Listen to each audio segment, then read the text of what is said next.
தென்னிந்திய பகுதிகளின் மேல் நிலவும் வளிமண்டல கீழடுக்கு சுழற்சி காரணமாக கிருஷ்ணகிரி, தருமபுரி, தூத்துக்குடி, ராமநாதபுரம், நெல்லை, கன்னியாகுமரி ஆகிய 6 மாவட்டங்களில் இன்று கனமழைக்கு வாய்ப்பிருப்பதாக வானிலை ஆய்வு மையம் தெரிவித்துள்ளது.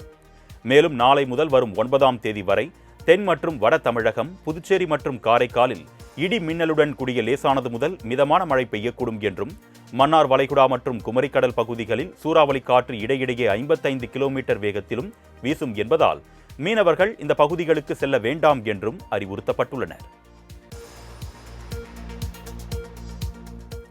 சென்னை கொருக்குப்பேட்டை மீனாம்பாள் நகர் சாலையில் இருந்த மரத்தை அகற்றும் போது வீட்டின் தடுப்பு சுவர் இடிந்து சேதமடைந்தது. சென்னை கொருக்குப்பேட்டை மீனாம்பாள் நகர் பகுதியில் சாலையில் போக்குவரத்துக்கு இடையூறாக இருந்த மரத்தை மாநகராட்சி ஊழியர்கள் வெட்டி அகற்றும் பணியை மேற்கொண்டனர். பின்னர் முழுமையாக வெட்டி மரக்கிளைகளை ஜேசிபி இயந்திரம் மூலம் அள்ளிய போது ஒரு வீட்டின் பக்கவாட்டு சுவரில் மோதி இடிந்து விழுந்ததால் பரபரப்பு ஏற்பட்டது.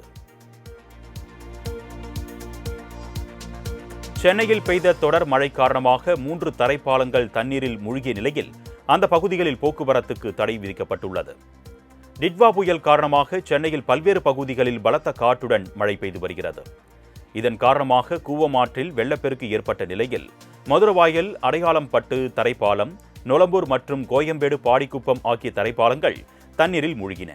இதனால் அந்த பகுதிகளில் போக்குவரத்து தடை செய்யப்பட்டதை அடுத்து வாகன ஓட்டிகள் சுமார் 5 கிலோமீட்டர் தூரத்திற்கு சுற்றி செல்லும் அவல நிலைக்கு தள்ளப்பட்டனர்.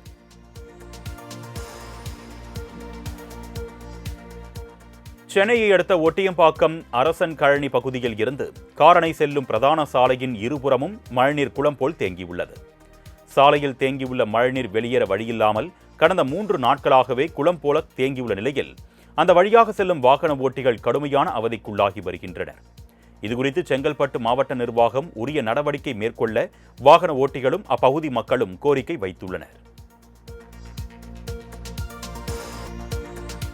தாம்பரம், குரோம்பேட்டையில் பெய்த கனமழையால் பொதுமக்கள் மற்றும் வாகன ஓட்டிகள் கடும் இன்னலுக்கு உள்ளாகினர். டிட்வா புயல் காரணமாக சென்னை புறநகர் பகுதிகளில் கனமழை கொட்டி தீர்த்த நிலையில் தாழ்வான பகுதிகளில் தண்ணீர் தேங்கியது. இந்நிலையில் குரோம்பேட்டையில் சாலைகள் குண்டும் குழியுமாக இருந்ததால் பள்ளம் மேடு தெரியாமல் வாகன ஓட்டிகள் பாதிக்கப்பட்டனர். புறநகர் பகுதிகளில் வானம் மேகமூட்டத்துடன் இருப்பதால் இரவு போல காட்சியளித்த நிலையில் வாகன ஓட்டிகள் முகப்பு விளக்குகளை ஒளிரவிட்டபடி சென்றனர். சென்னை ECR பகுதியில் பெய்த கனமழை காரணமாக கடந்த 3 நாட்களாக முட்டி அளவிற்கு தேங்கியுள்ள மழைநீரை அகற்றும் பணி நடைபெற்று வருகிறது. ஈஞ்சம்பாக்கம், அனுமன் காலனி தெருக்களில் மழைநீர் முட்டியளவு தேங்கியதால் பொதுமக்கள் மிகுந்த சிரமத்திற்கு உள்ளாகி வந்தனர். இந்நிலையில் ஈஞ்சம்பாக்கம் கவுன்சிலர் விமலா கர்ணா சென்னை மாநகராட்சி அதிகாரிகளுடன் மழைநீரில் சென்று வெள்ள நீரை அகற்றும் பணியில் ஈடுபட்டார். 3 ராட்சத மோட்டார்கள் மூலம் தேங்கியுள்ள மழைநீரை அகற்றும் பணியில் 12 மாநகராட்சி ஊழியர்கள் ஈடுபட்டனர்.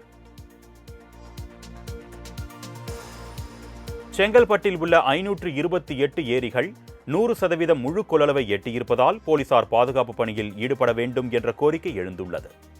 டிட்வா புயலின் தாக்கத்தால் கடந்த 2 நாட்களாக சென்னை, செங்கல்பட்டு, காஞ்சிபுரம், திருவள்ளூர் உட்பட தமிழகம் முழுவதும் கனமழை கொட்டி வருகிறது. இதன் ஒரு பகுதியாக செங்கல்பட்டு மாவட்டம் நன்மங்கலம் ஏரி, செம்பாக்கம் ஏரி முழு கொள்ளளவை எட்டி கலங்கில் இருந்து நீர் வெளியேறி வருகிறது. இதில் ஆபத்தை உணராமல் ஏரி வேடிக்கை பார்ப்பது, மீன் பிடிப்பது போன்ற செயல்களில் ஒரு சிலர் ஈடுபடுவதால் போலீசார் உரிய பாதுகாப்பு வழங்க வேண்டும் என்று சமூக ஆர்வலர்கள் கோரிக்கை விடுத்துள்ளனர்.